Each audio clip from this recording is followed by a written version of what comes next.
শাহানা খালা আপনার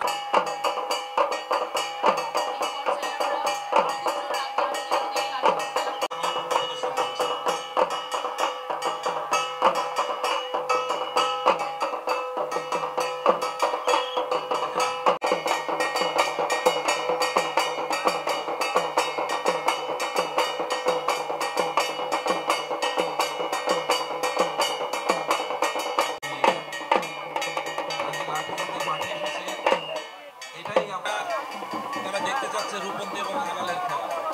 রূপন্তী আলালের খেলা ছিল আগামীকাল, শুরু হয়ে গেল ওস্তাদ রতন চৌধুরীর সুযোগ্য কন্যা ওস্তাদ রূপন্তী।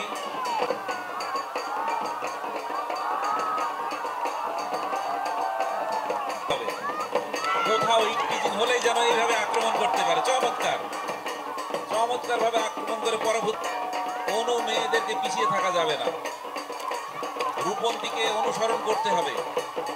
এই ভলেন্টিয়ার যারা আছে মাঠের ভিতরে অনেকে প্রবেশ করলো, মাঠের ভিতরে এভাবে প্রবেশ করবে না। চমৎকার চমৎকার রূপন্তীর মাঠ। এইভাবে আগামী কোনো মেয়েদের সাথে অশালীন আচরণ করে সেখানেই তাকে প্রতিরোধ গড়ে তুলতে হবে।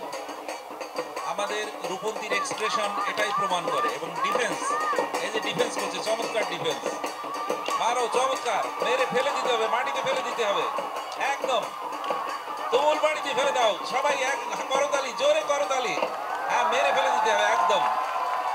আমার যখন বয়স 5-6 তখন থেকে আমি লাঠি খেলা করছি। এই লাঠি খেলা টিকিয়ে রাখার জন্য আমাদের আসলে সরকারি পৃষ্ঠপোষকতার ভীষণ প্রয়োজন। তাছাড়া লাঠি খেলা টিকিয়ে রাখা অনেক কঠিন, কারণ আমাদের আসলে যারা লাঠিয়াল তারা তো সবাই শ্রমিক, দিনমজুর বলা যায় একরকম। তো তাদের যখন এই যে 3 দিনের জন্য যে অনুষ্ঠানে এসেছে, তাদের কিন্তু এই মাঠের কাজ, এখন মৌসুম চলছে, তাদের অনেক কাজ, তবুও তারা ভালোবাসা থেকে সব ফেলে রেখে এসেছে। তাদের কিন্তু অনেক ক্ষতি হয়ে যাচ্ছে, তবুও ভালোবাসা থেকে এসেছে। তো আমরা যদি সরকারি পৃষ্ঠপোষকতা পেতাম, তাহলে এই যে লাঠিয়ালরা যে দিনে দিনে হারিয়ে যাচ্ছে, এটা হতো না। তারা ভালোবাসা থেকেও আসতো, এই যে তাদের ক্ষতিটা হচ্ছে, এই ক্ষতিটাও পূরণ হয়ে যেত। আমার বয়স হচ্ছে 68 বছর। আমি 14 বছর বয়স থেকে আমি এই খেলা খেলছি, বহুত সাকৃত তৈরি করেছে আল্লাহর রহমে।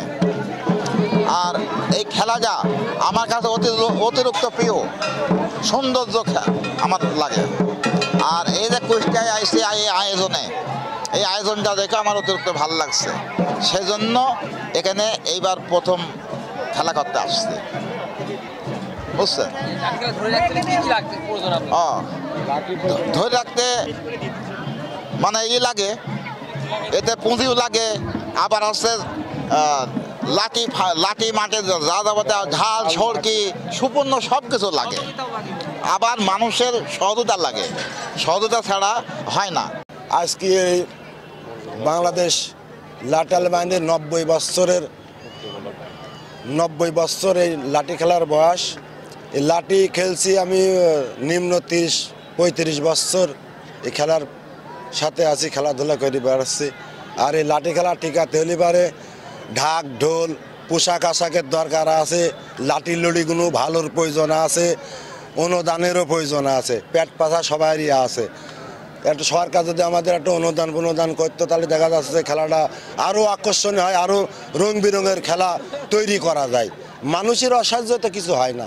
তা আমাদের খেলার প্রতি তো খুব একটা আগ্রহ নাই, খুব একটা অনুদানও নাই, যার কারণে আমরা পিছা আছি। যদি একটু সাহায্য সহযোগিতা সরকার করতো, তাহলে আরও নীতির রকম উন্নত মানের খেলা তৈরি করা যেত, খেলা যেত।